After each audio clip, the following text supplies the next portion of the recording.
This landed at a ranch at Corona, New Mexico. The rancher turned it over to the Air Force. Rancher W.W. Brazil was the man who discovered the saucer. What I thought was a star began coming in my direction at a very rapid rate of speed. The unidentified object, which some sources thought might be a blimp, moved slowly down the Pacific coast from Santa Monica and disappeared south of Long Beach.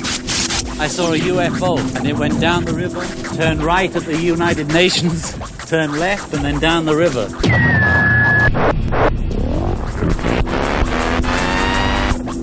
UFO classified. UFO classified. No more plausible deniability. Fact, fiction, or the truth. You decide. And now, the new voice of the high desert, the hostess of UFO Classified, Erica Lukes. Well, good evening, my friends. I am happy to be here on this. Well, it's a beautiful evening in Salt Lake City, but it's a little breezy, kind of rainy, and it's the perfect Halloween weather. Next Friday, Paul Kimball will be here with me, and he has recently taken an interest in the paranormal, and we're going to be talking about his new adventure away from the UFO world and into the paranormal. This will be a great show. Make sure you tune in. Of course, this week has been a busy week for me as I have been talking to people that are off the radar but very heavily into UFO research, and I have been just establishing more connections, doing my research, all of these great things. And I have to say, there isn't a moment that I don't ask myself, what am I doing here? And how can I make a difference? How can we make a difference? And how are we going to make this field better? And at the end of the day, will it matter? You know, these are all questions I ask myself, and I'm sure my guest this evening has these conversations with herself as well. I think we all do. My guest this evening is someone who I have been Facebook friends with, and I've talked to on different occasions because I really enjoy her work. I think that she is a very dedicated researcher. She has had intense and incredible experiences. Like myself, she has also had some interesting encounters with MUFON, with sexism, with trying to break ground in a field that is a male-dominated field. I value her, and I can't wait for her to tell us about all of the equipment that she uses in the field, the experiences she has, the conclusion she's come to. It is going to be an incredible show, and I want to thank all of you in chat room. I see Brad Morris is joining us tonight, and Brad, it's good to see you in there, and Doug Down Under, Libertas, Northern UFOs, Patty, Scott, UFO author, all of my favorite people, and all of you, Irv, and my friends that are listening all over the world.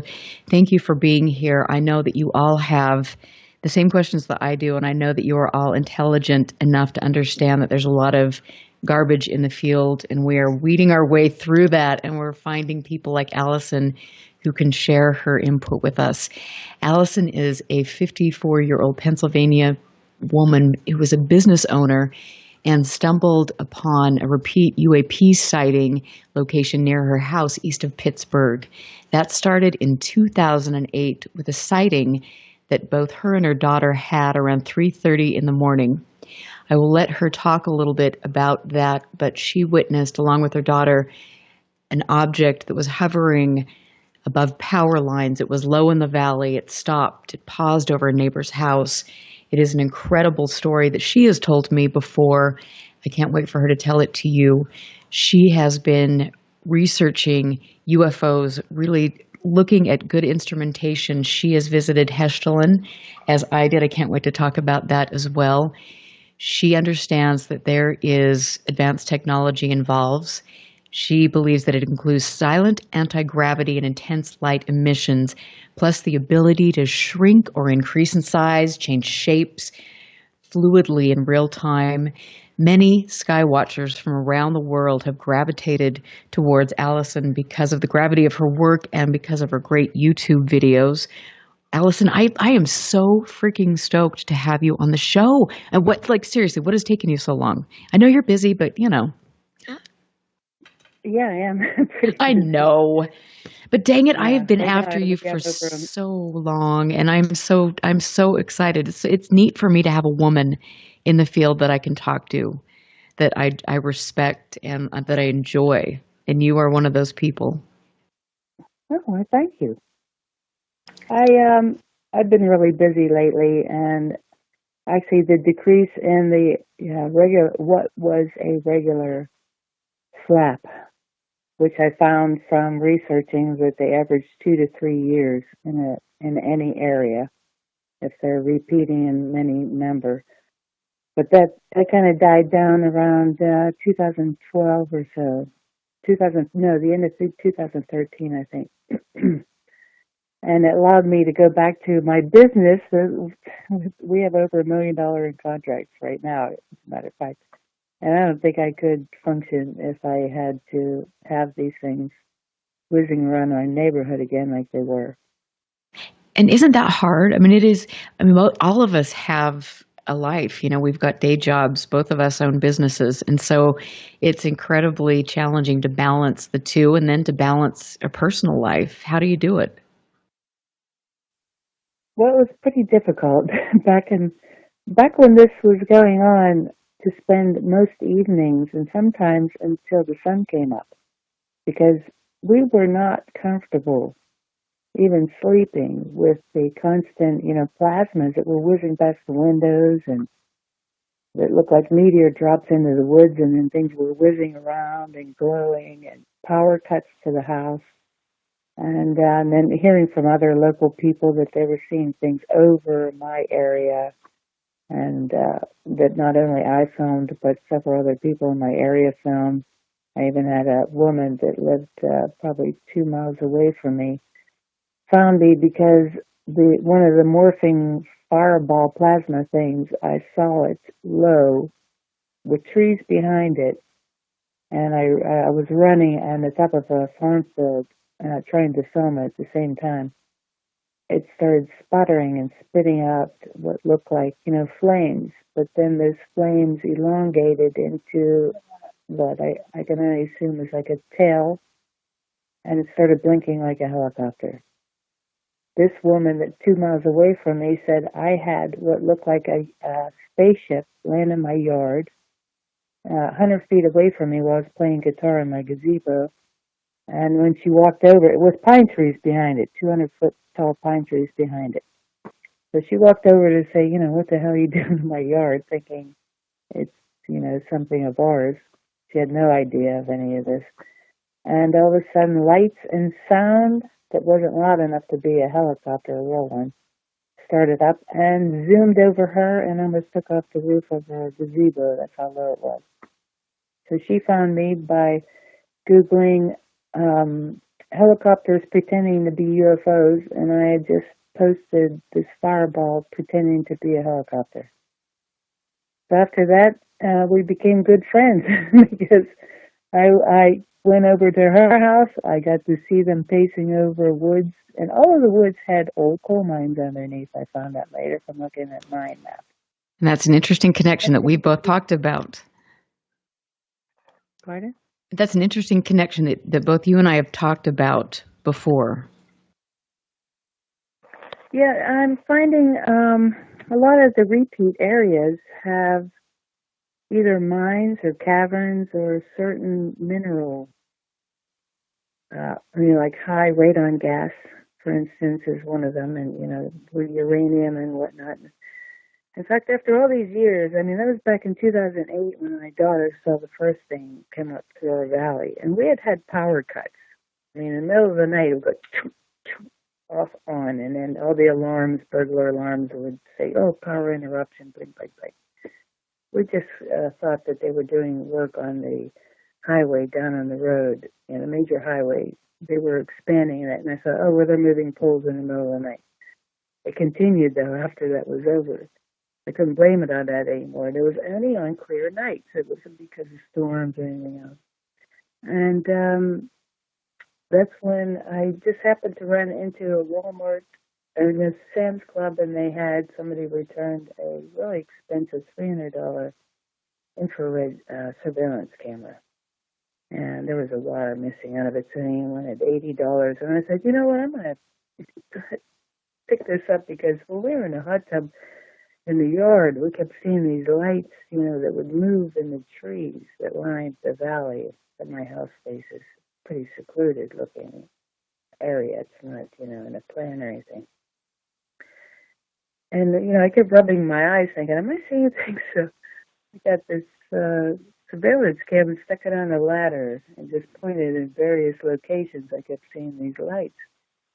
And it kept picking up things that looked like meteor drops. But it was on a clear sky and there was no meteor showers. I had been in astronomy club in high school even. I've been lifelong into astronomy. So it wasn't matching up. So, I just kept watching and then it became like an obsession to watch. And then it would pick up after these meteor drops would all hit a certain patch of woods at the edge of the golf course.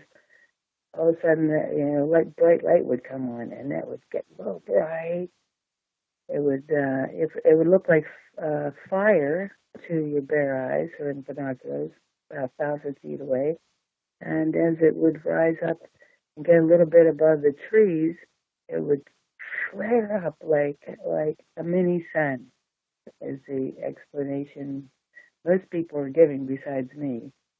Because it was the same color as the sun. When you look at the binoculars, it'd be spitting fire, kind of like a sparkler. But the color of it was golden like the sun. And then it would dim down, and then we'd see blinking like a plane, and it would fly off. And I kept scratching my head, like, that doesn't make sense. What the hell? So, thank God, the internet had, an online flight tracker. Well, I looked on those, and nothing was matching up to what I was seeing. So one day I drove around to the other side to be on that golf course, and I saw not only what looked like spheres of maybe about the size of a beach ball with little blinking lights from the center out, blink, blink, blink, blink, blink, blink, but a dim one went across the golf course into a patch of trees where there's a cable TV line. So what time of night, I just have to ask you, sorry to interrupt you, but what time of night was this? What kind of night? It was what clear. What time of night? The time of night, it could start any time at dusk through probably 10 o'clock. If it didn't start between dusk and say 10 o'clock, then it typically didn't happen. I mean, there was patterns, and whatever time it started, I would see weird things for 2 to 3 hours. After it started becoming like outrageous with the volume of craft being 20, 30 a night, doing the same thing, dropping, flaring up, pulsating, and things whizzing around that would sometimes hit these craft, and that would even throw off their fake blinking, or mimic blinking there. I have to give it to them because that's a pretty ingenious thing. If I was going to go to some other alien planet, I would first observe the way, they're used to seeing things in the sky if they're advanced, and I would try to imitate it myself so they wouldn't shoot at me. Exactly. That's exactly. logical, right? Absolutely. Well, that's what these things are doing. And other objects that we're used to seeing, like meteors, so they sneak down closer to the ground looking like a meteor. But until you see one of these stop dead, in fact, I think there was just a report on MUFON where somebody just reported somewhere that it looked like a meteor or comet, but it stopped dead.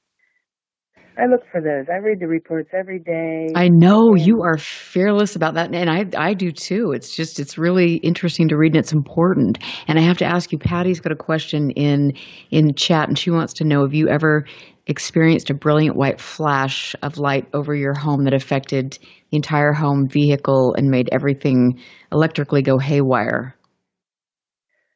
I've never had anything go haywire, but I've had the bright flash, and that happened even before I saw the first sighting. And I couldn't understand what it was because, like I said, I've been in astronomy and I've never heard of such a thing. I went to my mailbox, which is, about 200 feet from my house, and all of a sudden the sky just went flash. I was like, what the hell is that? And I knew nothing about the activity. I didn't know that the power cuts were because of them. I actually caught them with using a tri-field EMF meter, the NEM2 model, on some setting, which they specifically designed to detect whatever electromagnetic pulses these things give up. And they're sure high because even when the meter pegged one night, the sound still went higher. You know, the meter goes, to hit, the right side to peg. But the sound, it was like screaming high. Couldn't even go any higher. So I whipped open the window and had a flash camera next to my bed and started just snapping flash pictures. And I caught a sphere, like a amber orange colored sphere. And within 1/60th of a second of that flash picture, it traveled at least 12 feet, heading right towards my electric box and cable TVs right next to it.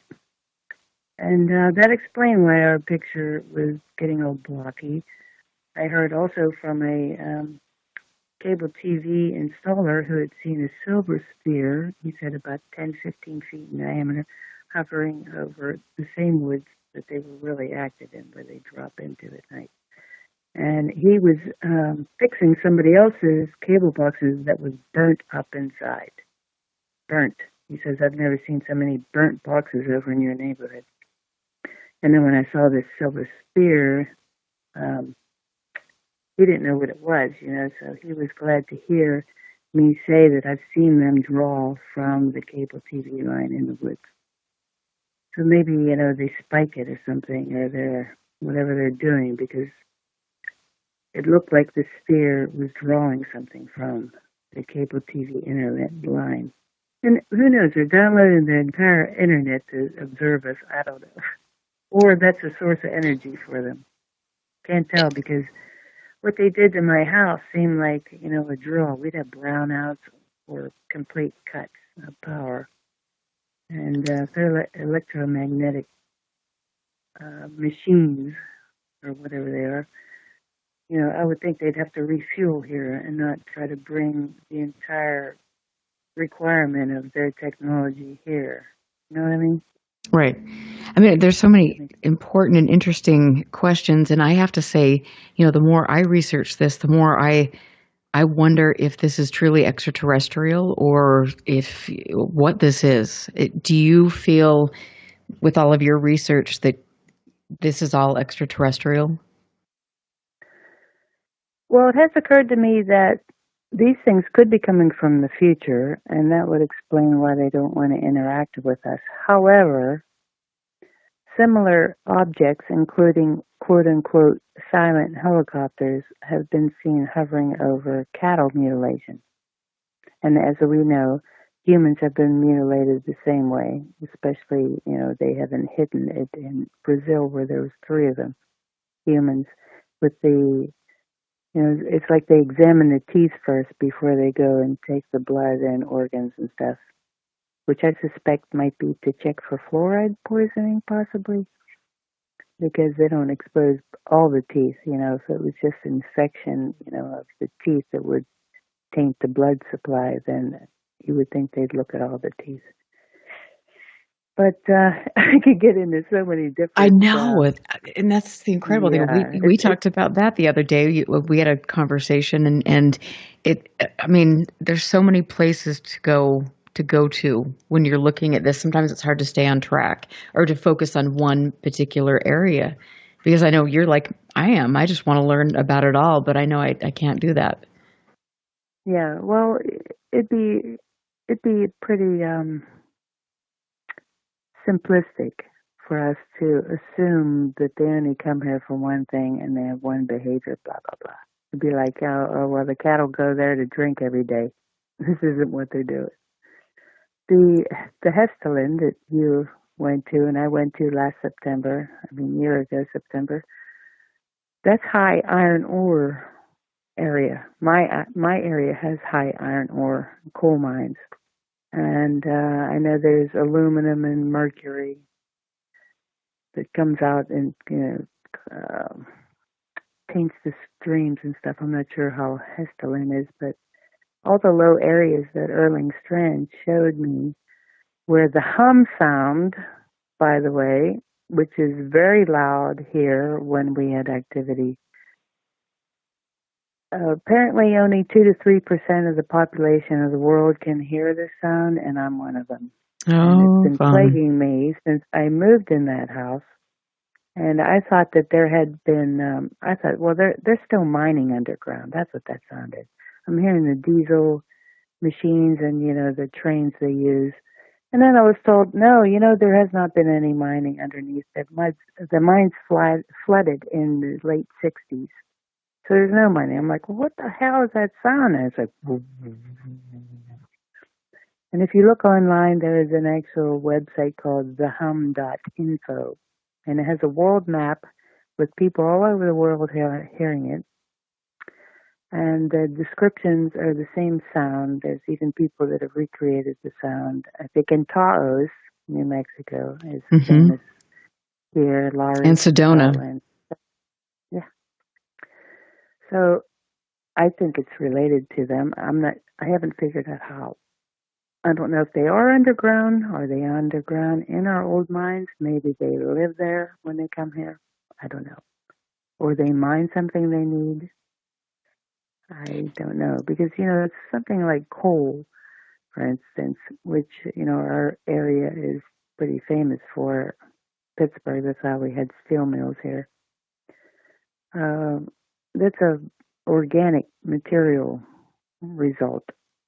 And maybe this visiting whoever from the future or from some other planet, they no longer have the ability to look at that or study it. But we have high radon gas too, and it's occurred to me that, hey, maybe that's their oxygen. So when they come here, because they always seem to stop over the mines first. They would pace back and forth, and at each turn, they would glow real bright. Oh, and we've got to talk about that. We're getting ready to go to break, and I want to talk about that. And we've got some questions in chat about the minerals in your area and different mines. And this to me is important, like it is for you, because we see the connections and the commonalities in sightings. So we're going to be back in a moment. Make sure you call into KCOR, get in the chat room, ask questions in bold. I'm here with Alison A Kruse, who's just pretty much rocks it out. I love her. I respect her work, and it is so great to have a strong and independent woman in the field that will actually be open and share information. I am Erica Lukes. We will be right back. Stand by. This is UFO Classified with Erica Lukes. Erica Lukes. The phone lines are open now at 702-425-9230. That's 702-425-9230. Worldwide callers use Skype name KCOR Radio. More UFO Classified. UFO Classified. With Erica Lukes on the KCOR Digital Radio Network. After this. Paranormal radio never sounded so good.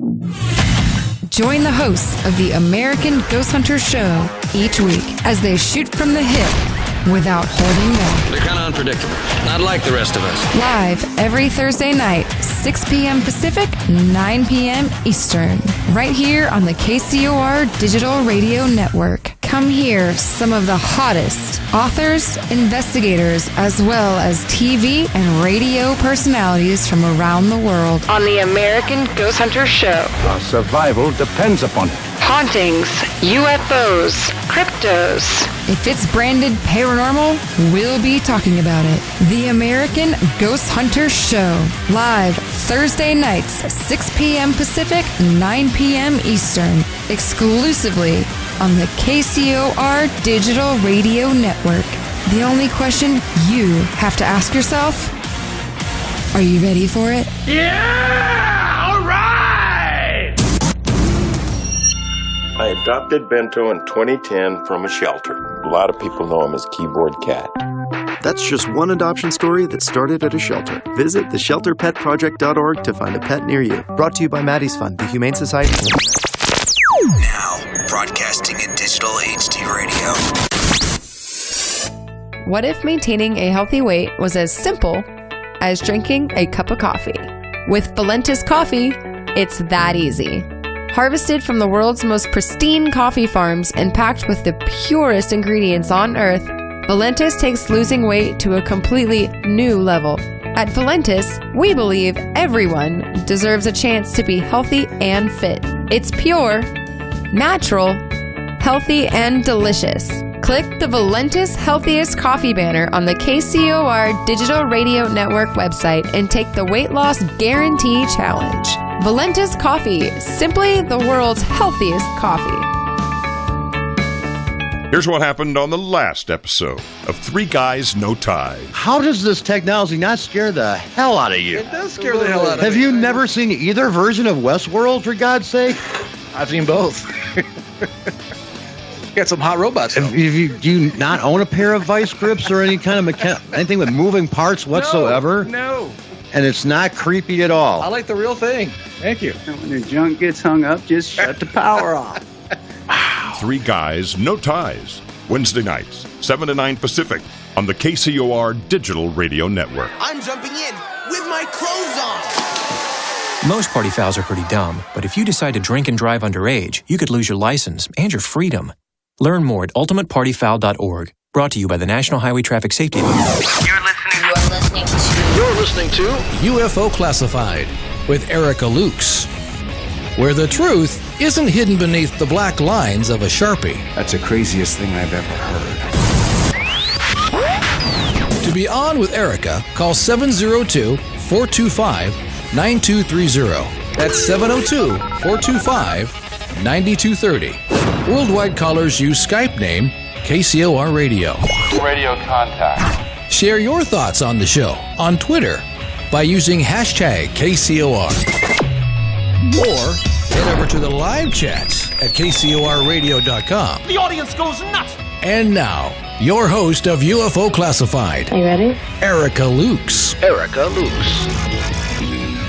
Welcome back, and thanks for tuning in on a lovely Friday evening. This is KCOR Digital Broadcasting Network, the best digital broadcasting network on the planet.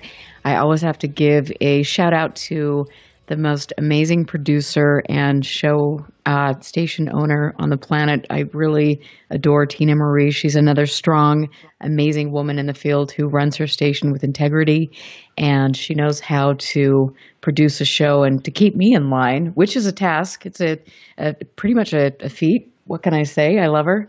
And I am here tonight with Alison A Kruse, who I have been watching and communicating with for quite some time because of her work, because of the fact that she actually gets out from behind a computer. She actually gets equipment, learns how to use it, reaches out to other researchers, scientists, goes all over the world and tries to figure out what this is instead of just sitting on a Facebook chat room and, talking back and forth and doing a little fist pound and all that nonsense. She's making a difference. And Alison, I just want to say that you pretty much rock. And I am so happy that you are here. Oh, well, thank you. Well, it's good to true. get a little pat on the back no matter where it comes from. Thanks. Well, I mean, seriously, we need to do that. And I think sometimes, as you know, in this field or whatever we want to call this field, we get so negative, or we reach out to people because we want to get, information. We want to get just to learn things, and people shoot you down or they treat you like garbage. And I think that's really unfortunate because we're never, ever going to instill a sense of excitement in a younger generation if we continue to behave like this. Well, what doesn't kill you makes you stronger. And then the fall, right after our big flap here, that I had over 50 people come here and see them and chase them in the woods and stuff in the fall of 2009. And when I started posting the videos on YouTube, oh my God, I got harassed and stuff. In 2010, there was a group of hackers apparently that hired a hacker, which I found in 1 week, was a guy that lived outside of Dublin, Ireland. And that guy hacked my YouTube channel and erased 160 videos of mine. And after I found him and contacted him, he actually told me in Gaelic, much respect. I don't remember the exact word in Gaelic what that was, but when it translated that to much respect, and he gave me my channel back. And that's the reason I still have a channel. And I have to assume that it was the people who were threatened by me exposing. I was getting too close to the truth. So they had to shut me down. And, they were trashing my name everywhere. They even imitated made a fake YouTube channel saying they were my daughter and I like sex at 14 years old. That is it could be a movie, what went on to me. It was really something. But you know what? It just really pissed me off more, and it just made me, what doesn't kill you makes you stronger. It made me stronger. And I have to say, as a woman, I mean, you have had some pretty interesting experiences just like I have. And do you think that if I don't see a man out there where they have a hacker doing this kind of stuff on YouTube and threatening children, do they do that to men in this field? I don't recall that. No, I don't recall that. In fact, they even threatened to have somebody come by my house. And I said, bring it. I said, bring it. Not only do I have an AR-15, but I have digging equipment, and you will not be missed. I think that's where they left me alone, Sorry, I come from a family that, has military background and some high-level military people who I won't mention, but have confirmed that they know all about the action in various locations worldwide, but won't say more. Of course not. No, so when I, told him, you need to come and see this, because you're only about a 2-hour drive from me, you need to come and see this. Oh, we know about it. I'm like, you want to come see it? Because it's happening every clear night, especially the first clear night after a bunch of rain or snow. It's like, bam. In fact, Friday, October 13th, 2009, was like an invasion in my area. I'll never forget it. I had people come over. In fact, the guy that got to see it, who was a local resident that lived in Irwin, PA, it's about 15 miles south of me, he said, I keep seeing these things. I'm like, you want to see something? Because they're swarming right now. There's just going back and forth, like sightseeing. Like a gang showed up at your neighborhood, and from your window, you could see them, just dozens of them, pacing back and forth, the glowing plasma, the mini sun-looking things. Boom, they start blinking, and they're going back and forth. And you're like, what the hell is going on? And an infrared cam, seeing little ball things coming up and looking at your camera and then whizzing off and stuff. It was like an invasion. I really thought this was it. If they're doing this worldwide, we're screwed. But then it stopped. It stopped, I think, the next night there were a little bit of them, and then there was nothing for a week. And it was dead quiet, and the hum disappeared. That's where I started thinking, hey, maybe that hum sound has something to do with their behavior. I would absolutely believe that. But do you think that perhaps, even though it appears that the flap, has gone, could they, in fact, have found a different way to interact with us that we're not sensing, that we can't see? I really don't feel that they were trying to interact with us. I think they were here to observe, like we would go and sightsee somewhere. Look, we went to Mars, for instance. We go there, we're going to look around. If there's little things scurrying around there, they're going to think the same things that we are. They're going to say, oh, what the hell is this? It's an invasion. But there's only, one thing, object of ours showing up. But imagine if we sent a whole gang over there, if we had the ability to go there, and we want to go and check it out, how they're weird and how do they survive, what do they eat, what do they do. Look what they did to their, surroundings and habitat.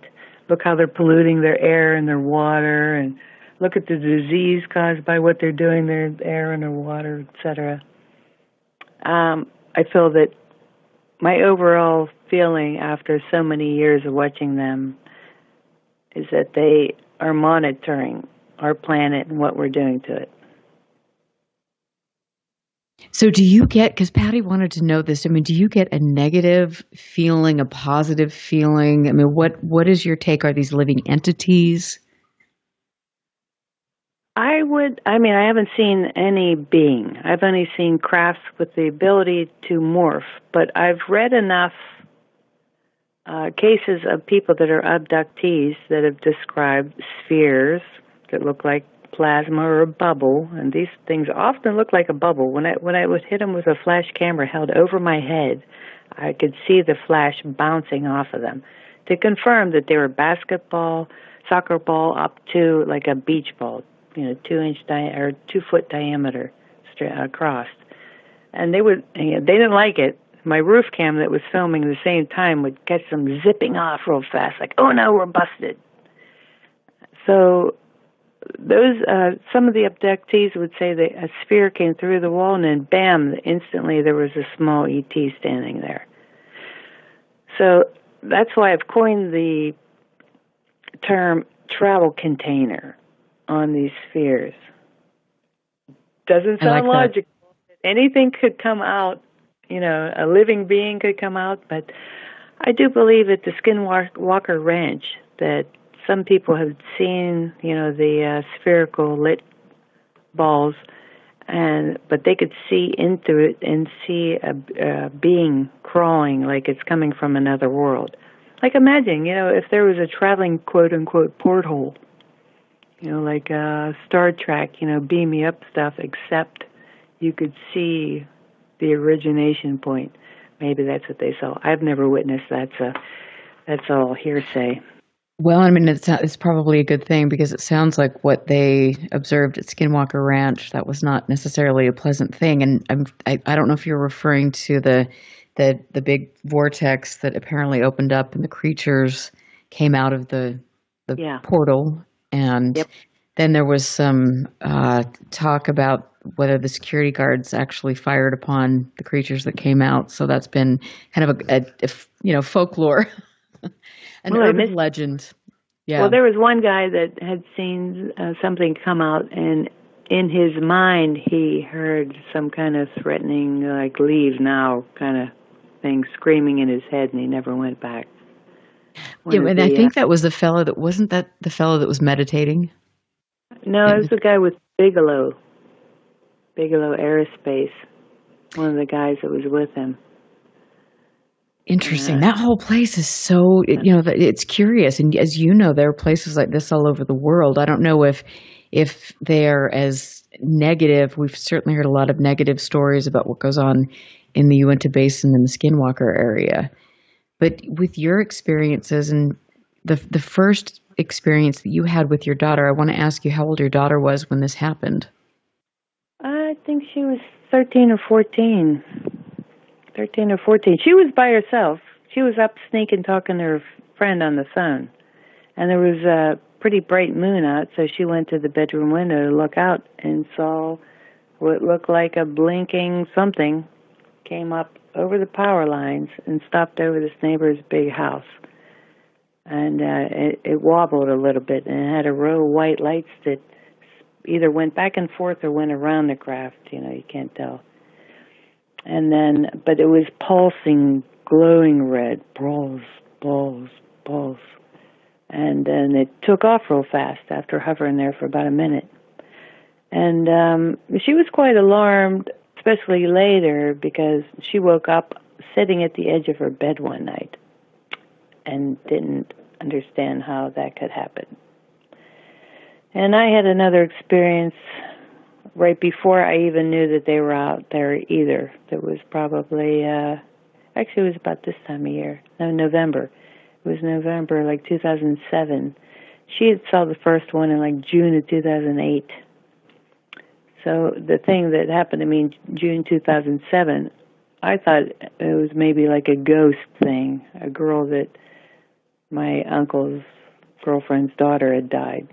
And we had been at her funeral, and I thought, well, maybe that has something to do with that, I don't know if I really want to share that online, though, because I don't want to be labeled like an abductee or possible abductee or something like that. But you know what? I mean, I honestly, these are all experiences. And to me, it's all of these things. I've had experiences like this. And I don't label myself as an experiencer or an abductee. I just say that these are things that happen to me and I can't put them in a basket. Yeah, that one remains outside of it because the power line, the house electric that comes into the house runs up the wall on the opposite of where I sleep at night.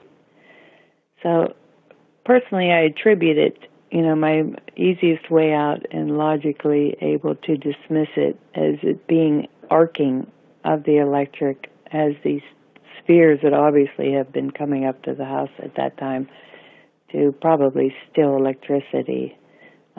Maybe it made it arc and I just got hit by one because it felt like an electric shock or like I was dropped from above my bed. It was painful for a good 5 minutes. So I don't know, I've never talked too much with abductees to know if they felt a similar type thing, but I have to first say that it was probably electric arcing from the main power line coming into my house. So did you... racing up to them, which confirmed that they like that particular area, So I have to ask you, when you look back at your childhood, or you look back at what your parents had experienced or anything, is there anything, did they have any interesting encounters? Did you as a young child with what you would think would be, we'd label the paranormal or anything? Nope, nothing at all. And I used to get out of the house because we had a lot of kids in there and it was crazy. I used to go to the local cemetery and take walks because it was nice and quiet and peaceful there. And I've never even seen anything. I mean, I go for meteor showers up there on top of a hill. And what I saw in meteor showers, there was hardly anything remarkable, even in meteor showers. But what we had seen at my house before this quote-unquote flap started were huge bolides. I mean, what people call bolides. We saw an orange one, a huge orange one. I mean, like a dime at arm's length, at least, traveling past the tree line at 900 feet away. And then we had another neon green one, and then the second neon green one exploded while we were watching TV. I have a great room that's glass on three sides and like Alpine style. So, you can't miss it. And we ran outside. We're like, why didn't we hear like a boom? We should have heard, a boom of an exploding meteorite. You would assume just like the Russian one, right? Nothing. Silent. Well, yeah, we wrote it off. Okay, well, maybe the wind blew the sound the other way. And la, la, la. I mean, you make excuses, right? Oh, absolutely. Yeah, and I want to say that was probably 2005. And we had the power cuts probably since 2000. The power cuts that would happen every often, because the backup on my burglar alarm, the battery was crapping out. So anytime the power would go off and on, it would alert us that we had a power interruption, something to that effect. So that had been happening, like I said, but I thought it was because they were widening the highway. Okay, they're moving the poles in the middle of the night, you make excuses for it all. And I mean, but when, I have to ask you, when this happened to your daughter and she first came to you and told you this, what was the first thought that came to your mind? You're so lucky. I've always wanted to see one, and you got to see one. It's a once-in-a-lifetime thing. We slept in the living room. Like I said, it's Alpine-style glass, We slept in the living room for a week, like hardly sleeping, thinking they're going to come back. And but you were excited, though. Yeah, I wanted to see it. Shoot, who wouldn't? But your daughter was just more kind of awestruck, and I want to see it again instead of fearful. Yeah, no, we both were. I mean, she thought it was some weird glowing plane.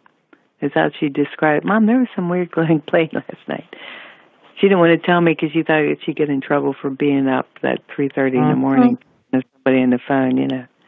And also the kid that she was talking to lived east, and that kid, when she said it took off, she told him, and he looked out the window and he saw like 5 or 6 of them, but they looked like red glowing dots. And that was in Delmont, PA, which is east of me. So when you started to experience, you and your daughter, you started to have these experiences, where did you turn? You went to the internet, you did some research. Did you turn to anybody else for answers, for help? Well, I had filed some MUFON reports, and, nothing ever happened. I think I got one questionnaire thing in the mail maybe 6 months later or something. It seemed to be a pretty impotent organization that just collected reports, and either they don't have the people with the scientific background or inclination to actually do the right type of scientific research, like Hess Dalen, or they just like to collect the reports so they can bury where the locations are so nobody else can go, which I found to be what's happening. Because there's several locations, from reading the reports, there's several locations that sound like it's a start of a similar flap that my area had, and, happened for 2-3 years solid, and then went away. Now it sounds like the same gang is hitting other areas, and if they would only share that area, just at least cross streets. That's all we need, cross streets. It would be nice to have the phone number of the people who are seeing it, because you could say, okay, do you see some tonight? Because it's clear sky, it's first clear sky after dark. Are they out tonight? And that would confirm that there's the same gang doing that same flat, because it was guaranteed that the first clear sky night after a bunch of rain or snow, it was bam, loaded. Now, the start time would vary, but once it did, 2-3 hours of behavior. And when they left, they always left west. And I assume it's so that they can go and stay in darkness with the rotation of the planet. Logical, right? Right. And Patty has another question, and she is on fire tonight. She just want to says, is there a specific direction that the Ball's plasmas come out of? And you gave us part of the question of where they depart to, but where do they come from? Well, that part can vary. Sometimes they would drop from the sky, but there was there wasn't any constellation that I ever observed say, oh, they came from, Orion or something. We would just see, we were at ground level. We only had the basis of the infrared illuminators on the camera. And once I saw what looked like raindrops coming out of a clear blue sky, I knew they had arrived. Some would just stop dead and look like a little dot of light, and it would zip off, which I have on film. I have stacks of DVDs of these things, 6-hour recordings. And I never really paid attention. I could go back to the dates of, the hottest nights, like 2009, October 13th was Friday the 13th was one of the hottest nights. And I don't know if I could even, narrow it down to a specific area of the sky where they supposedly might have originated from. Like I said, because my equipment, I have too much light pollution too to even see where they would have originated from if they came from some deep space location. But when you've observed these, they've been, right above treetop level. So, and when I have, over in Heschel, and, you see the same types of things, they're above the mountain lines, the ridge lines, or they're lower. So, what is your take on this? Where would, if you were to tell somebody, get your night vision out tonight, go look, what area would you tell them to look?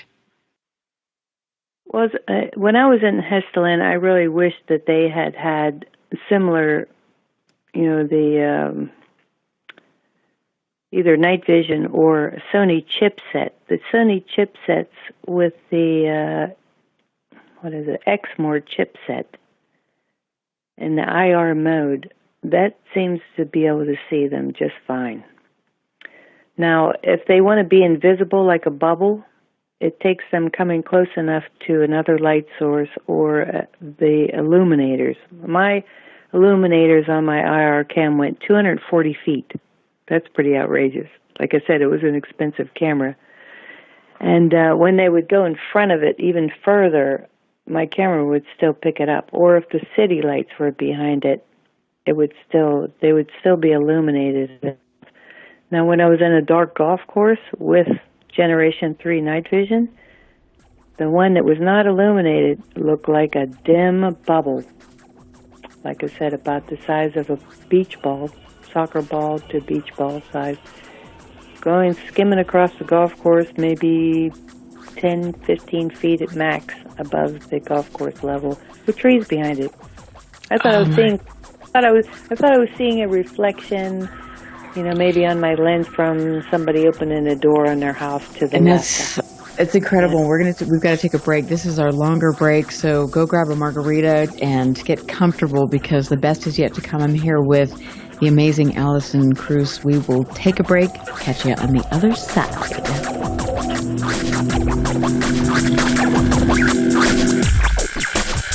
Listen very carefully. This is Houston. Say again, please. Houston, we've had a problem. This is UFO Classified, live every Friday night, 4 p.m. Pacific, 7 p.m. Eastern, exclusively on the KCOR Digital Radio Network.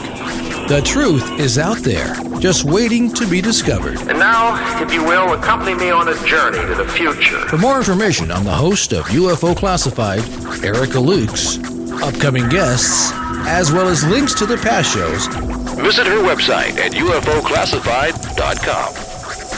UFO Classified. UFO Classified. This is KCOR Las Vegas, home of the Digital Radio Network, broadcasting from a shack just south of Area 51. Wait, that doesn't exist. This is the KCOR Digital Radio Network. Now for the news. Now, broadcasting in digital HD radio. The disc landed at a ranch at Corona, New Mexico. The rancher turned it over to the Air Force. Rancher W.W. Brazell was the man who discovered the saucer.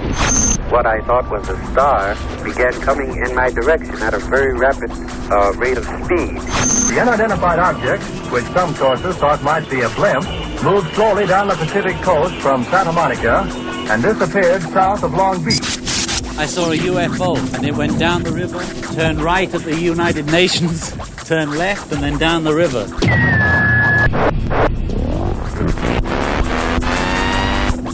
UFO Classified. UFO Classified. No more plausible deniability. Fact, fiction, or the truth. You decide. And now, the new voice of the high desert, the hostess of UFO Classified, Erica Lukes.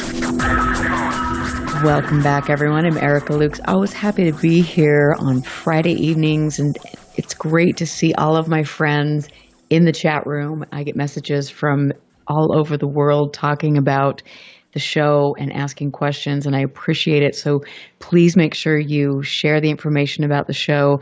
Send me messages, suggestions for guests. I am always trying to bring people on the show that I truly feel have some relevance, have good things to say. And trust me, it is incredibly difficult in the field of quote-unquote ufology to find people that actually know what they're talking about and aren't willing to just believe everything and go down a rabbit hole without having one foot in reality. And Alison is one of those people. She is an amazing woman. She lives in Pennsylvania. Alison Kruse has done work like nobody else has done in this field. She has been out there with amazing equipment. She's always pushing the boundaries. She is not afraid to talk about what's going on, and she has endured a lot in this field. And my hat is off to her. So, Alison, welcome back. We were talking about a lot of different things. We really lightly address the subject of the cattle mutilations, the supposed, helicopters that are hovering over the animal and people mutilations. We also talked about the impact this had on your daughter, and I'm really happy to say that she was really excited to see them, and so were you. And that to me, that's awesome. That shows a good parent that has an open mind, and that's great. But let's talk a little bit more about some of the questions that we have in the chat room, and we have so many of them. And I want to ask, with regards to these orbs coming up close and impersonal and in your space. And I asked you this on the break. You haven't really done a lot of recording in your home. Well, I did try because I wondered if they had come into the house. The power cuts that I had to the house, I didn't know where they originated from, were they outside or inside. Now later, I even got a neighbor that lived the next street over who was under the path of where they would fly over. And he said he had called the I asked him, I said, how many power cuts have you had, just to try to fill them up? And he said, well, that's funny you mentioned that because I just had the electric company here, and they said they had no reason that I should have any power cuts. And I said, well, I have seen these things over your house. So I think that they're probably the reason. Now, if they can cut out the power from planes that are chasing them, I have to say that maybe it's a similar effect, but I got the impression that they needed it. I'm thinking that, they don't want to bring extremely large amounts of electricity with them, and or maybe the little spheres that act like a probe that's shot out from crafts and were retrieved by them. That's an easier way for them to power up without going back to their craft or something. Those they would drop from the sky, and they would whiz around, stop and look at things, including like the infrared illuminators on my roof cam I finally installed that thing up on my roof to see, because it seemed like it was only one area of the woods that would have regular visits, which was the golf course, and there was old coal mines that went under the golf course.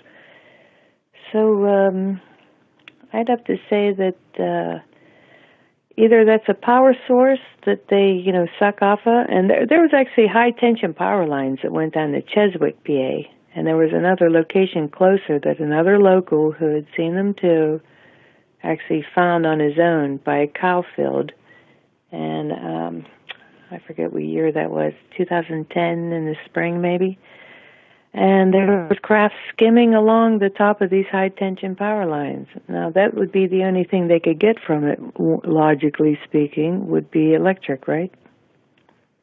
Or its electromagnetic field somehow. Why would that be an attractant? It doesn't sound logical. If they're studying humans, the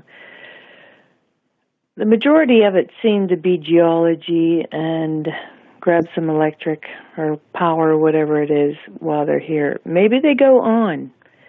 Maybe this group gathers what they need. They look around. Like if we buy a trip to,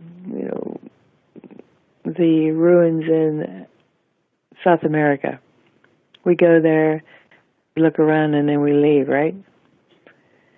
We're not really telling anything about who we are, or where we're from, and where we get our energy. Right. So, like sightseeing, that's the major thing I get out of it. Sightseeing, and don't interrupt us or bother us while we're doing it. Don't think they like it. In fact, some people have implied that 9/11 and the Pentagon hits were from these things.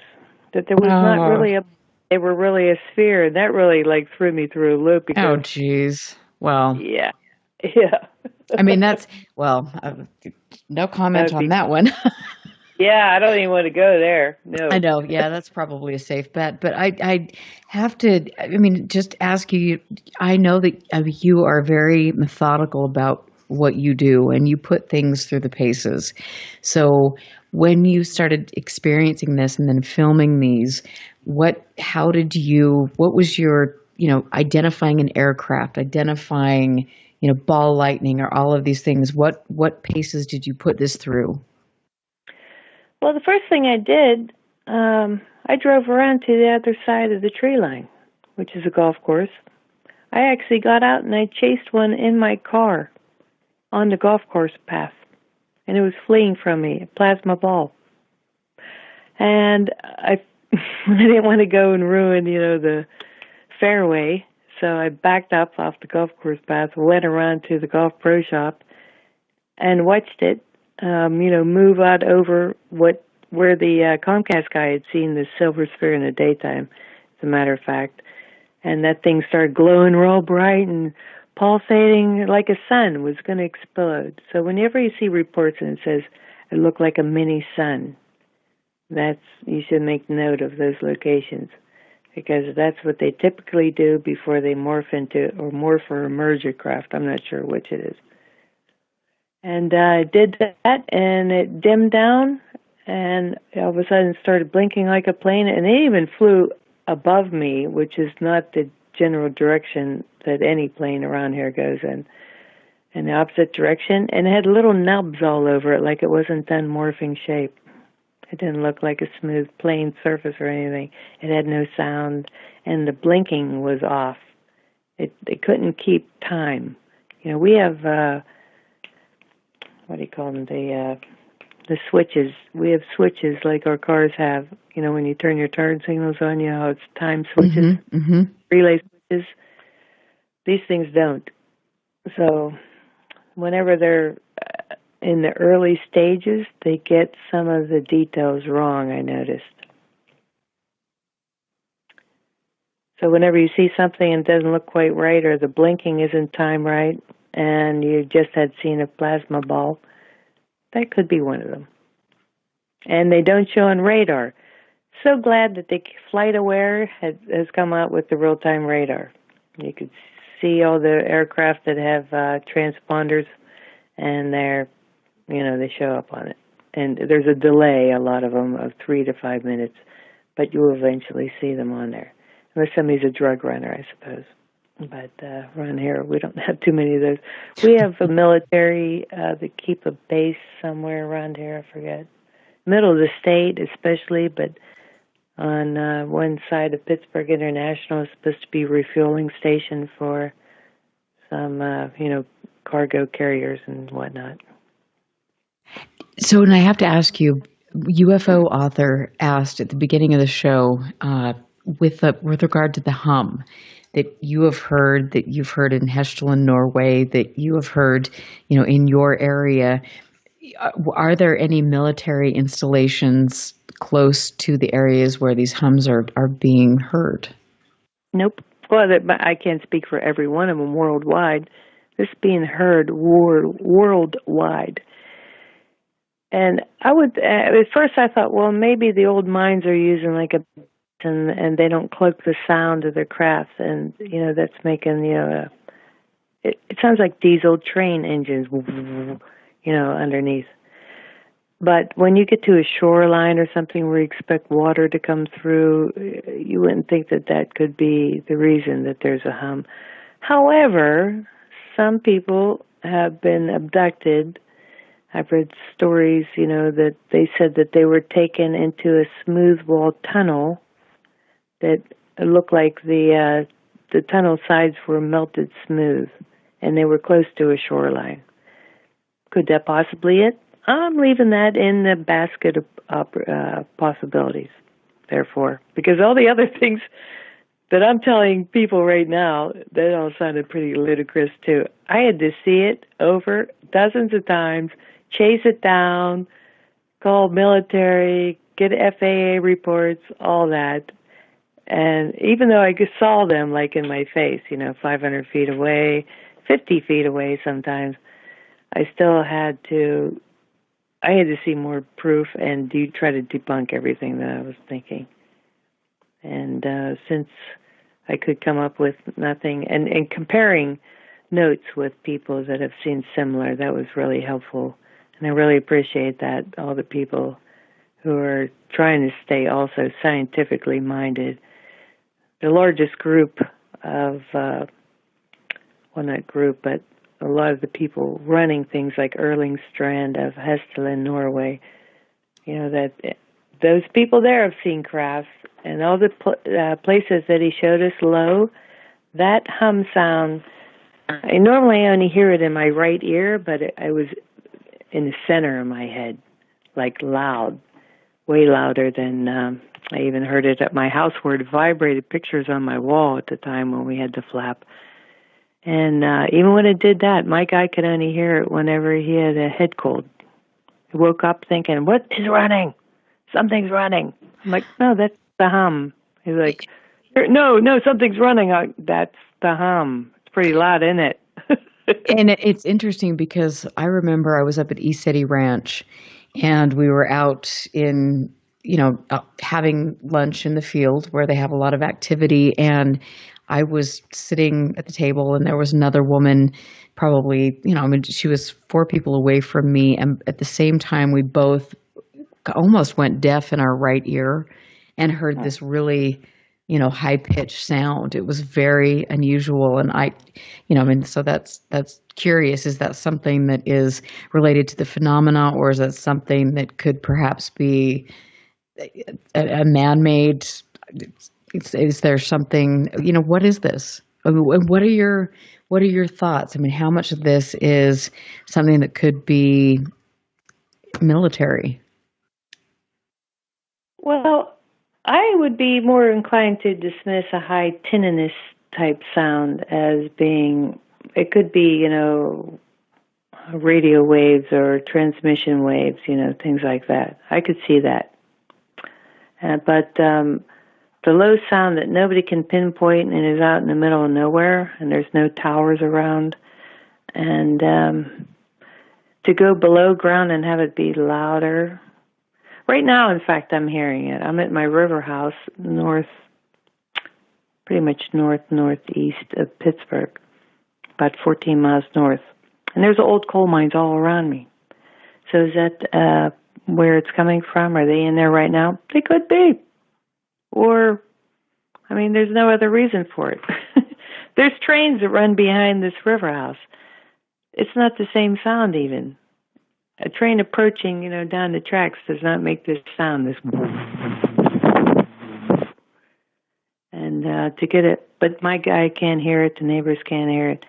Like I said, they say that only 2 to 3% of the population can hear it. What is the reason and what makes those people different from being able to hear it? I don't think they pinpointed that. I wish they would. I wish I was able to stop it. I have to wear earplugs to bed every night. That's how bad it is. That's interesting. Do you ever think that there's some man-made device that is causing this? Could that be because we know that sometimes you get interesting reports of that sort of thing? So I don't want to go much further than that. But do you think it could be that? Well, I've heard just about every excuse for every points of the phenomenon. It wouldn't be in the middle of, say, Nowheresville, Africa, if it was something somebody wanted to do to us. So that doesn't make sense. I have no idea. And why would it stop? Like I said, the biggest flap, like an invasion, this guy that died of a heart attack, probably from seeing all this stuff, I don't know, I'm sure it had an effect on him. I stopped counting at 70 objects within 2 hours. October 13th, Friday, 2009. That sound was extremely loud during that time. And then there was dead silence the next 3 days, like a spooky, eerie, no sound of that at all. There was not even birds chirping. So you just mentioned that somebody died of a heart attack.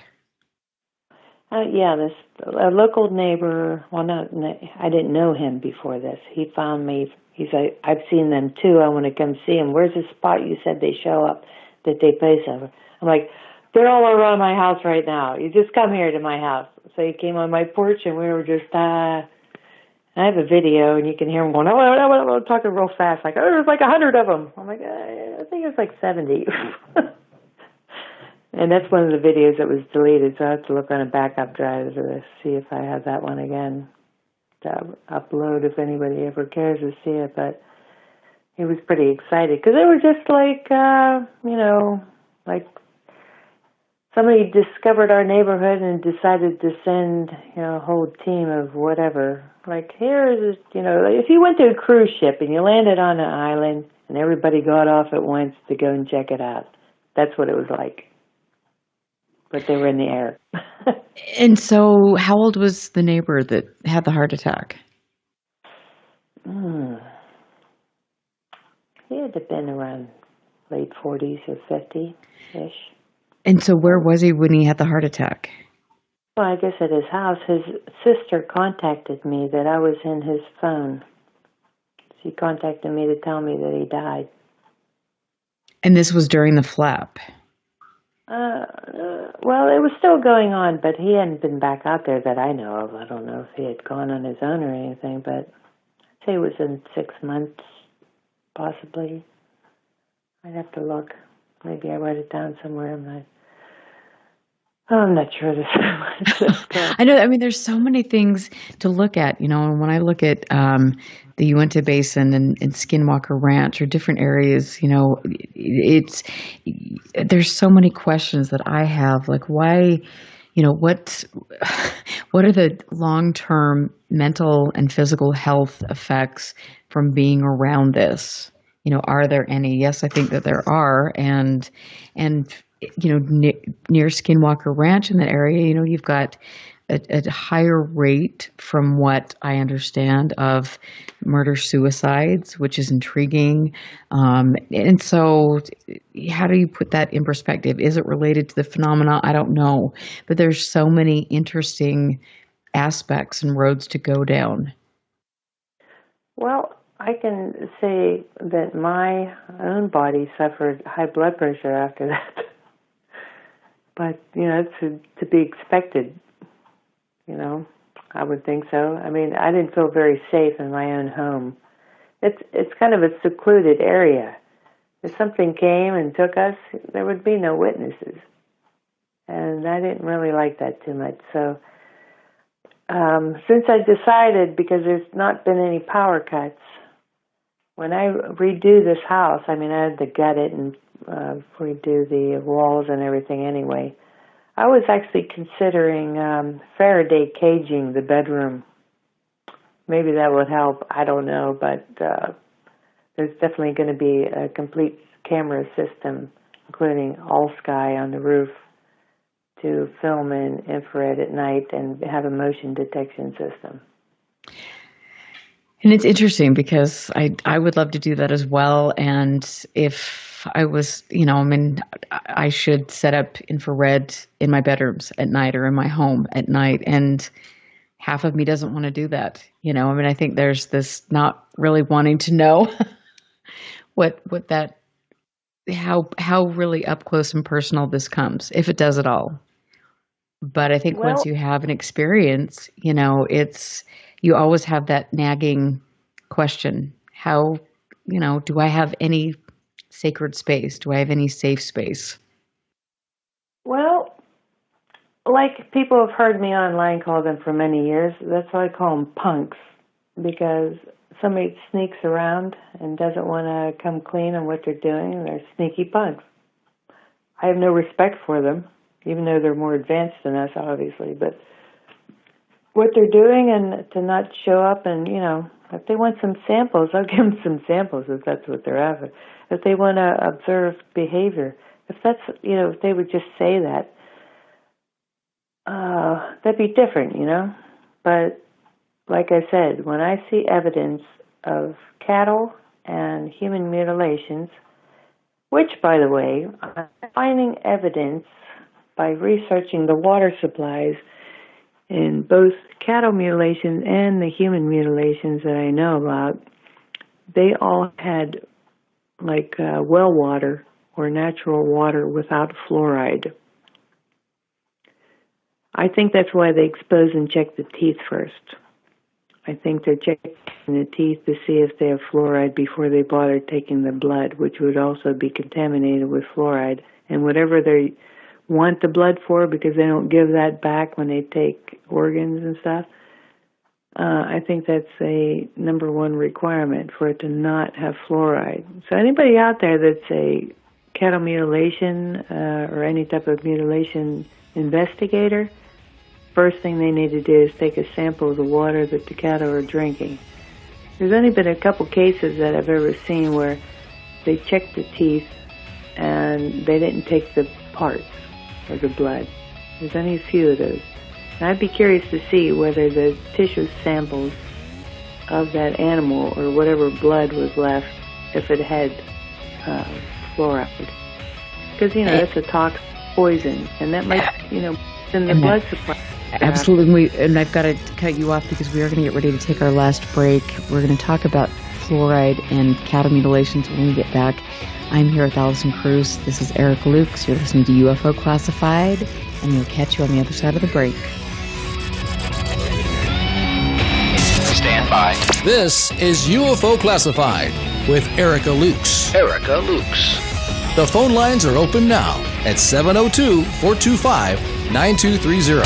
That's 702-425-9230. Worldwide callers use Skype name KCOR Radio. More UFO Classified. UFO Classified. With Erica Lukes on the KCOR Digital Radio Network. After this, there's a show that's not afraid to ask questions no one else will ask. Not afraid to say what no one else will say. Friday nights at 7 p.m. Listen to Restricted Airspace with Tina Marie, where no topic is off limits. Conspiracy theories, paranormal activities, hoaxes, the unexplained. It's what we talk about. Question everything. Trust no one. Restricted Airspace with Tina Marie. Friday at 7 p.m. on the KCOR Digital Radio Network out of Las Vegas, Nevada. This is the world-famous KCOR. That's the only station I listen to. Paranormal radio never sounded so good. Join the hosts of the American Ghost Hunter Show each week as they shoot from the hip without holding back. They're kind of unpredictable, not like the rest of us. Live every Thursday night, 6 p.m. Pacific, 9 p.m. Eastern. Right here on the KCOR Digital Radio Network. Come hear some of the hottest authors, investigators, as well as TV and radio personalities from around the world On the American Ghost Hunter Show. Our survival depends upon it. Hauntings, UFOs, cryptos. If it's branded paranormal, we'll be talking about it. The American Ghost Hunter Show. Live Thursday nights, 6 p.m. Pacific, 9 p.m. Eastern. Exclusively on the KCOR Digital Radio Network. The only question you have to ask yourself, are you ready for it? Yeah! All right! Alien Deceptions, a suspenseful sci-fi romance thriller by Tina Marie, featuring the tantalizing Erica Jones and the mysterious Russell Hamilton. An out-of-this-world book of fiction based on years of document facts and files the government does not want you to know about. At least, not yet. Alien Deceptions by Tina Marie. Available now at Amazon.com or get a signed copy at TinaMarieEntertainment.com. Get your copy now.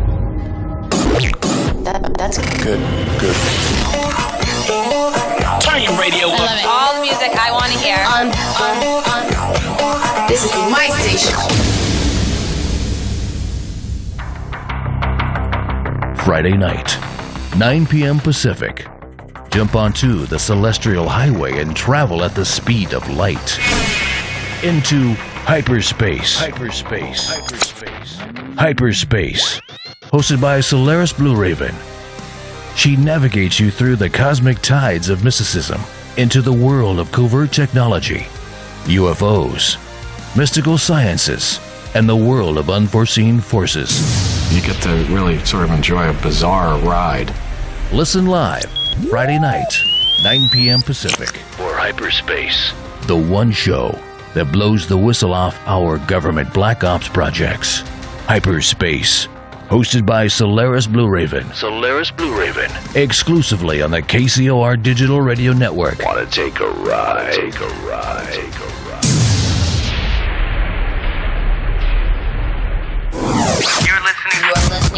You're listening to UFO Classified with Erica Lukes, where the truth isn't hidden beneath the black lines of a Sharpie. That's the craziest thing I've ever heard.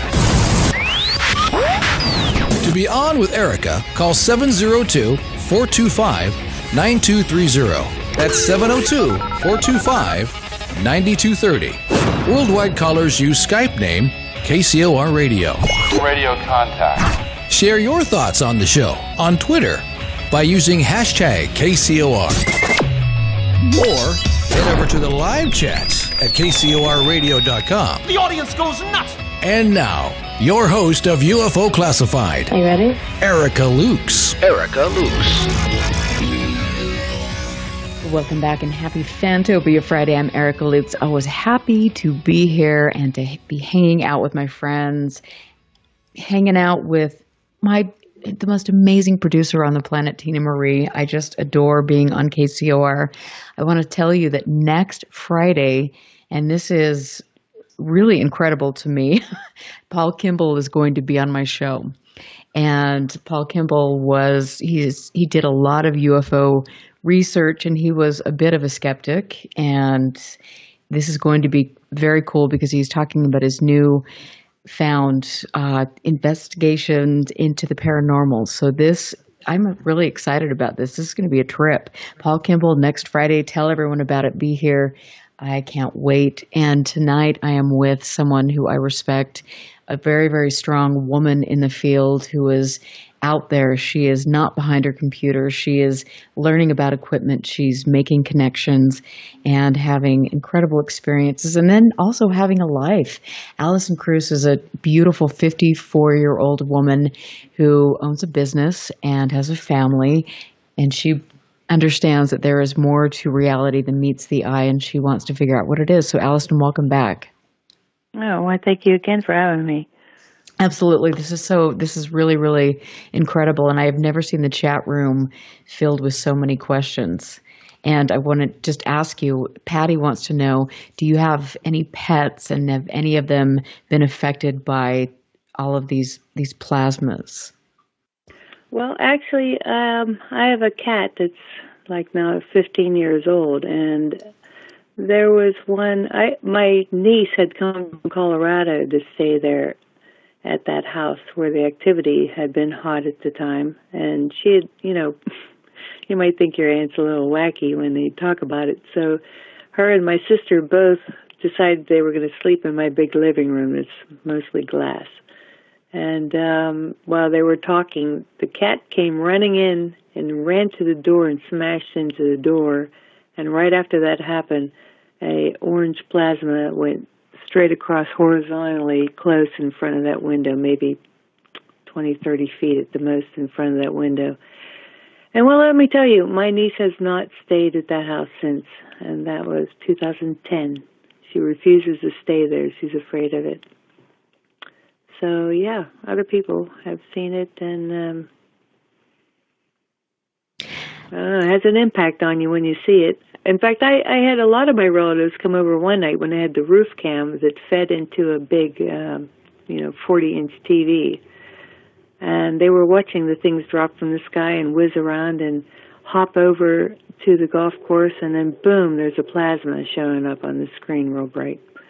And several of them thought that maybe it was some kind of spiritual ghost kind of thing, maybe, because my area had been involved in a lot of the battles of Civil War. The most famous one was the Battle of Bushy Run, and that's right over the hill from me. But the behavior that I witnessed didn't seem to have anything to do with it. To pace over mine tracks that I found on maps where the leaves were gone off of the trees, that matched their behavior of pacing. They would pace at least 2 or 3 times and glow bright at each turn.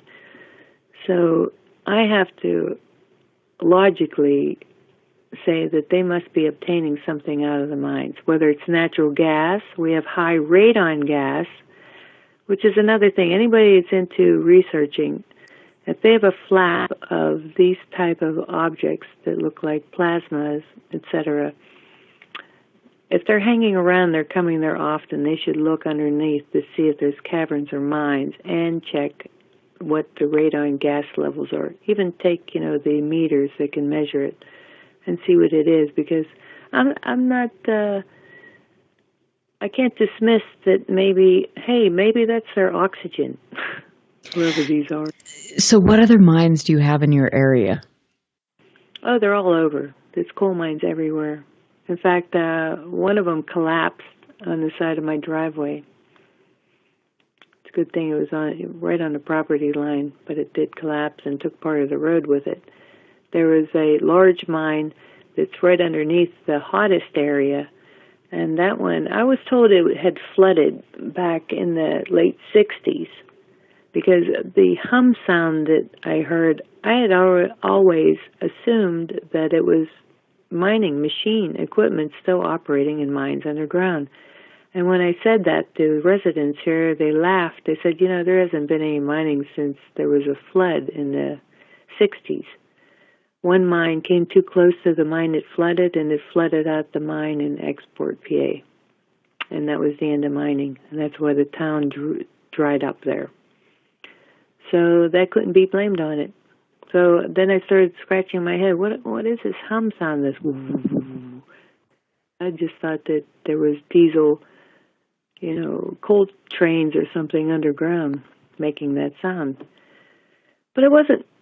And then I found that the hum.info website and showing that this hum's heard all over the world and places that are in the middle of nowhere where it can't be blamed. I thought, well, maybe communication towers or cell towers or something like that is, emanating something that my ears are picking up as, a low frequency.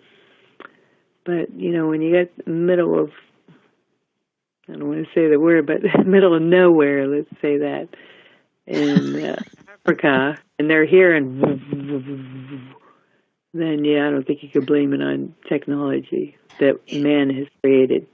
And so I want to ask you, what type of equipment do you use? And I know you've tested a lot of different things, but what are your go-to pieces of equipment? Yeah, well, I have spent well over $20,000 on various equipment. I started out with the cheaper stuff, thinking it's not going to last. I'm like, I'm going to buy something expensive and there'll be one sighting in the rest of my life and I'll waste all this money. So I graduated. And I was glad I ran into, there was, what was his name? A guy out your direction. UFO. I can't remember his name right off the bat. It's not Alien Dave. UFO NV. NV for night vision. Okay. He talked me and he says, well, I hate to tell you this, but if you don't want to waste your time, just go ahead and buy the Generation 3 military-grade night vision, and you'll be glad you did. And I have to thank him, because I was glad I did. I got to see so much of what wasn't... When people think, or I see reports where they said, all of a sudden, bam, it was visible in the sky. All of a sudden, it just showed up, or, quote, just disappeared in front of me. They're still there. And night vision, the infrared range, will still see them even when they think humans can't see them anymore. Whatever they are, they have the ability to go out of our visual spectrum. That's why the Hestelin research, they are using the infrareds, and each camera, or a lot of the cameras, have spectrometer diffraction gratings on them, at least, to get spectra to try to figure out the fuels. I got a spectra of one that was flaring up here with a simple diffraction grating, and a scientific guy, he was from Ohio, I believe. He died, unfortunately, on me. He had cancer, and but he told me that it looked like yttrium was one of the elements producing the light that showed in the spectra. Hesslin's spectra showed scandium in their most famous spectra that they obtained, and on a periodic table, those two are next to each other. Now that, to me, says... That's interesting. Yeah. To me, that means they're using some, what's the thing, like a nuclear fission. I would say fission technology. Could be fusion, but I'm leaning towards fission as their technology, and it produces light that gives that away. So therefore, everybody that has a flap of this type where they're probably going to return, they have the opportunity to use similar equipment on them. I prefer hardware spectrometer. The diffraction gratings, and if you see them in the binoculars when they're flaring up, it looks like a sparkler burning. Many different colors all firing at once, and I assume that that's probably multiple elements all firing, making the different colored lights. So I would require a pretty, probably $20,000 Horiba brand, which NASA uses, using one of their spectrometers on that light, real time, high speed, whatever it does. But that scientist from Ohio trying to get me a trial of that when my flap was still going on, and like I said, he unfortunately died of his cancer, but then my flap kind of died down enough anyway. It wasn't worth even trying to get a trial because. Well, but good for you. When I was state director for MUFON, and we were having some really interesting things happening, which we still are. I kept asking headquarters, okay, can we get some good equipment? What do you have? And they sent me out. I got the best that they had, which was a 20-year-old pair of night vision binoculars. Oh. It was pathetic. It was like, really, this is okay. That's not the best. But I will say that having been up to ECETI and actually looking through, the Gen 3 night vision binoculars and seeing what they had up there, it made a huge difference. And if I had $3,000, $5,000, that would be incredible. This really, studying this takes a lot of money. And, I've purchased some other lower level night vision camcorders and things, and it's not even worth it in a way. No, it's not. It's a waste of time. There was a couple ones that are like pseudo jazzed up Samsung or Sony chipset type that are digital. Maybe that might be better than nothing, if you can't afford the good stuff. But if you're going to go hardcore and you're trying to find out answers, you might as well just splurge. I'm on my second Generation 3 scope. I already burned up one. They have a life of 5,000 hours at least. This one might have 1,000 hours left. I'm not sure. But still, it's worth it just to know what they're doing, what they're up to. I got a little more relaxed seeing that their behavior had more interest in mines and not my house. I think they came up to see where I was at. I think they knew that I was, filming them. I hit them with the laser a few times. That's probably, I probably painted my...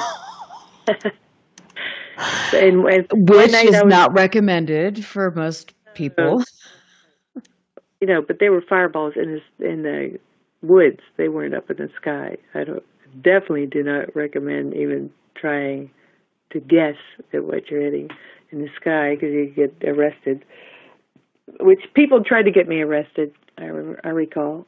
But I was out in my hot tub one night after hitting fireballs down in the valley in the woods with a green laser, taunting them, like, I see you, hi, because I saw them on my roof cam hitting like meteors into that same patch, and then boom, what looked like fire in the woods. So I'd hit them with a laser and go back and forth, trying to annoy them into doing something that would be more blatant and obvious that, they weren't fire in the woods. So after they were done, I thought, I'm going to relax. It was like 12:30, 1 o'clock in the morning. My hot tub's in the yard. I go and get in my hot tub. Everybody's sleeping.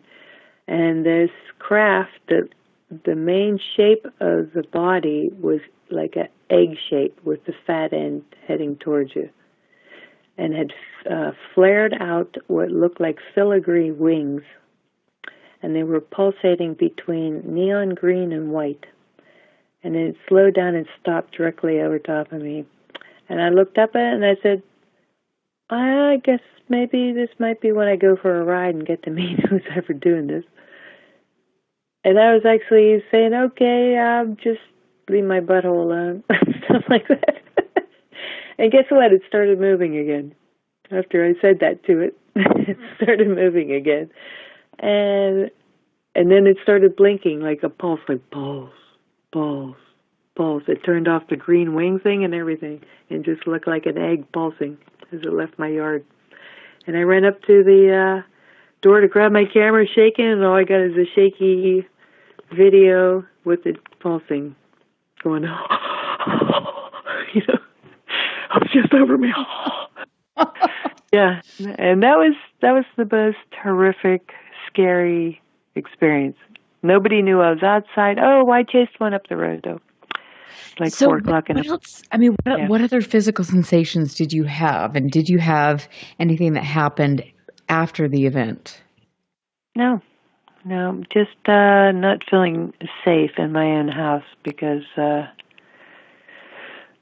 seclusion of my house and the sneakiness, especially them. I mean, there was nights when I'd stay up all night and sit at the high golf course pro shop, which had a better view, to see them skimming over houses instead of the woods. And I thought, well, maybe that's what they did that night. I felt that. That's what started giving me the feeling of that. And so one night after I'd come in, I'd been harassed online by these jerks that hacked my YouTube channel and deleted everything and said they were coming by my house to shoot me and stuff and blah, blah, blah. And I was answering, their hostile messages, and all of a sudden I felt like a really loud vibration in my house. Like, I was like, what the hell is that? Is that a plane approach and did something wrong? So I ran outside on my porch with the camera, and I saw what looked like a plane over my neighbor's house, but it was silent again. And I ended up running through my house and running out the back door, up the street, across to this old log cabin that's across the street from me. And it did the same old stuff, the same fake plane behavior, I call it. Real low and stopping it to hover over neighbors' houses before it went on its way. And only when it went and past a large communication tower that had strong pulsing red lights on it miles further. When it went in front of that, I could see that it looked like a bubble around the craft.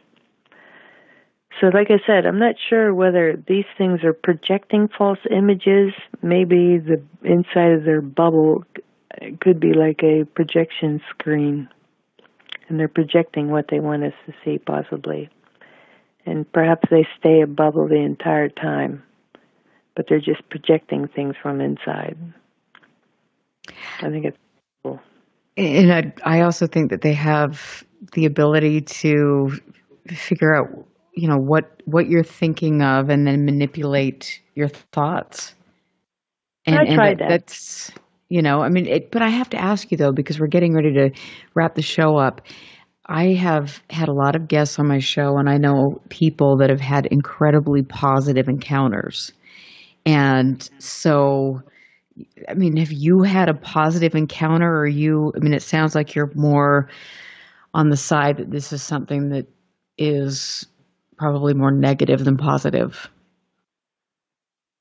Well, like I said, like I've been saying, the initial glowing sphere thing, that quote-unquote travel container, that could be technology that's shared by everybody, just like our country has jet planes and Russia has them and China has them, but you can't tell where they come from. They might all look the same, but they could come from different origins in the universe, or time, could be from the future. Who knows? So you can't just judge the book by that cover. You have to go by the behavior of them. And when I see them sneaky and pacing around, and they're tied to cattle mutilations, and those mutilations match human mutilations, and that area had power cuts to Colares, Brazil, in particular. Look that up. The laser wounds on the people, some of which later died, that said that the Chupa Chupa sucked blood out of them. And the 3 bodies found, they had the same wounds and same blood loss and same teeth exposure that cattle have. There was a guy in Pennsylvania, name slips my mind.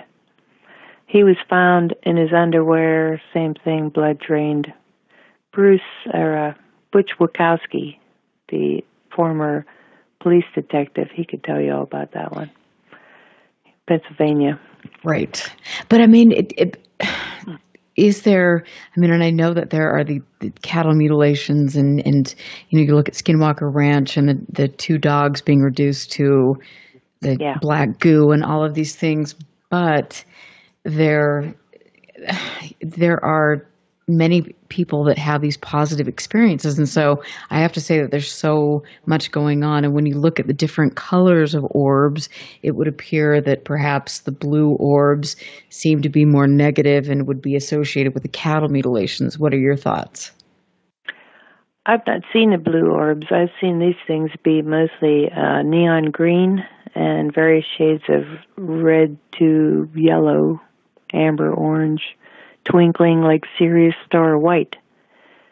So I've never seen a blue one, but with other reports of people seeing quote-unquote Nordics or the grays and stuff like that, they could be like we consider people coming from Russia or China.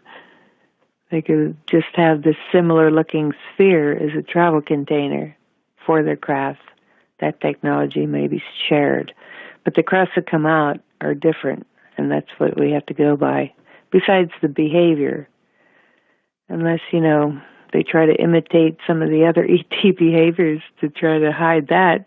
This particular group that does the mutilations, they're really good. They've even done what looks like a weather balloonish type thing, but it glows like a star and it explodes, and more spheres come out.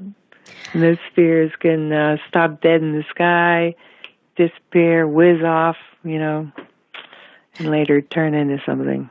So when is the last mutilation that you've had reported in your area?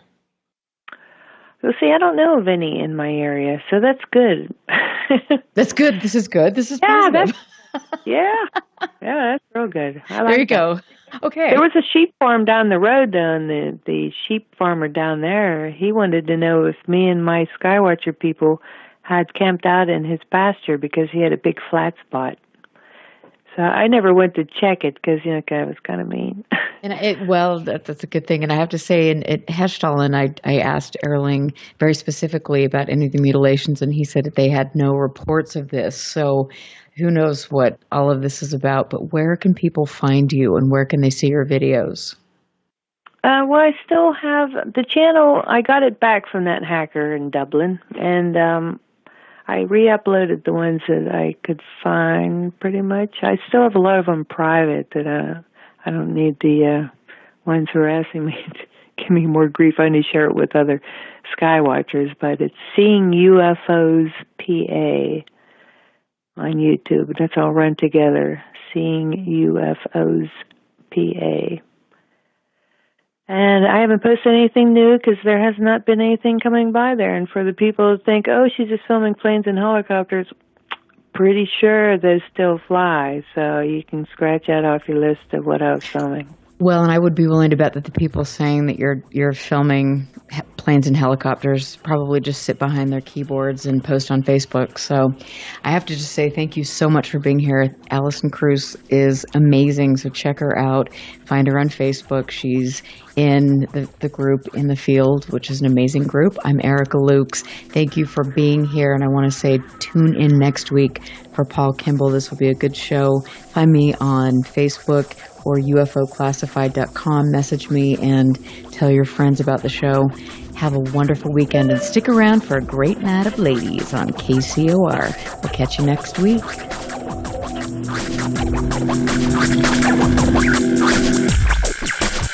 Listen very carefully. This is Houston. Say again, please. Houston, we've had a problem. This is UFO Classified, live every Friday night, 4 p.m. Pacific, 7 p.m. Eastern, exclusively on the KCOR Digital Radio Network. The truth is out there, just waiting to be discovered. And now, if you will, accompany me on a journey to the future. For more information on the host of UFO Classified, Erica Lukes, upcoming guests, as well as links to the past shows, visit her website at UFOclassified.com. UFO Classified. UFO Classified. This is KCOR Las Vegas, home of the digital radio.